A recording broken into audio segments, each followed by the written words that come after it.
निश्चित रूप से आपने the key to true happiness in life Bengali canvas दस्तावेज से जो पाठ चुना है उसका हिंदी अनुवाद यहाँ दिया गया है। जीवन में हम सभी किसी न किसी सपने के पीछे भाग रहे हैं, लेकिन अक्सर दिन के अंत में सब कुछ खाली और अर्थहीन लगता है। अगर ऐसा आपके साथ भी होता है तो आज की कहानी आपके लिए ही है। कहानी अंत तक देखें, क्योंकि शायद यही आपके जीवन की सच्ची खुशी की कुंजी हो सकती है। एक समय की बात है, हरे भरे पहाड़ों और साफ पानी की नदियों से घिरे एक छोटे से गांव में अबीर नाम का एक युवक रहता था। उसकी दृढ़ इच्छा शक्ति और साहस के लिए सभी उसका सम्मान करते थे। जब भी कुछ असंभव लगता, अबीर सबसे पहले आगे आता। हाथ पर हाथ धरे नहीं बैठता, बल्कि उस चुनौती का सामना करता। लेकिन अबीर के भीतर एक गुप्त दुख छिपा था, जो किसी की नजर में नहीं आया।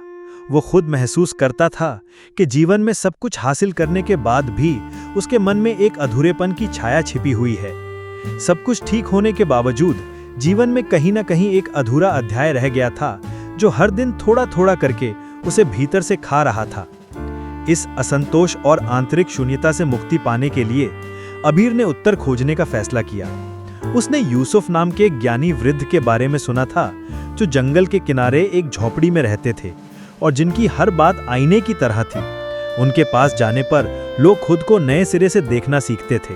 एक सुबह हिम्मत करके अबीर यूसुफ की झोपड़ी की ओर चल पड़ा। जाकर देखा तो यूसुफ कुर्सी पर बैठे थे। उनकी आंखों में शांत दृष्टि और चेहरे पर एक हार्दिक मुस्कान थी। निराशा की स्पष्ट छाप लिए अबीर ने कहा, यूसुफ दादा, मुझे आपकी मदद चाहिए। मैं बहुत मेहनत करता हूँ, सब कुछ हासिल करना चाहता हूँ, लेकिन किसी भी चीज में तृप्ति नहीं मिलती। कृपया बताइए कि मैं सच्ची खुशी कैसे पा सकता हूँ।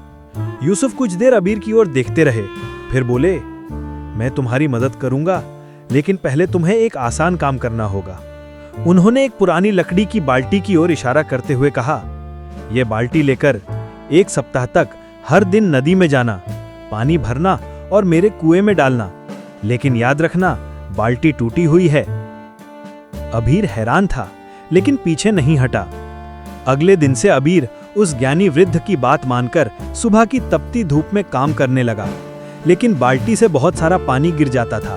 कुएं तक पहुंचने से पहले ही बाल्टी लगभग खाली हो जाती थी।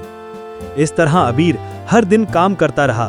तेज धूप, कष्ट और अधूरेपन की निराशा उसे भीतर से खा रही थी। फिर भी उसने हार नहीं मानी, क्योंकि बिना समझे भी वो काम करता रहा।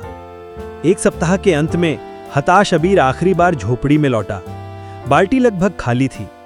दादा, मैं असफल रहा, मैं उसे भर नहीं पाया, अबीर ने कहा। लेकिन यूसुफ मुस्कुराते हुए बोले, तुम असफल नहीं हुए, बल्कि तुमने वही किया जो जरूरी था।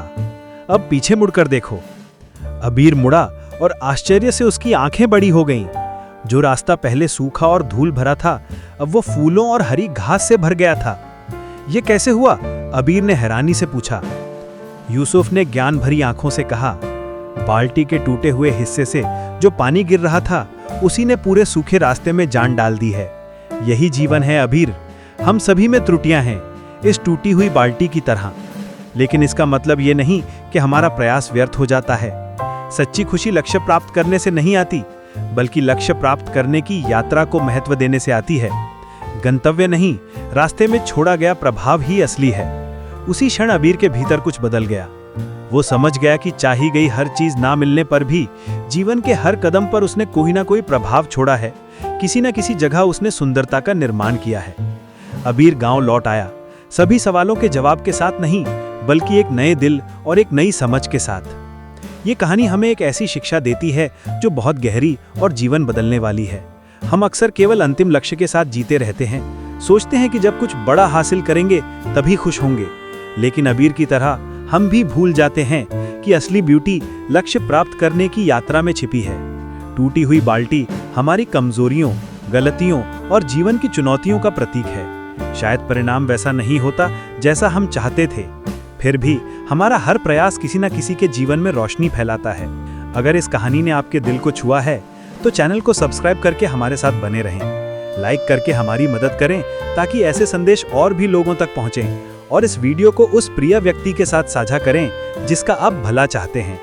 आप सभी को धन्यवाद।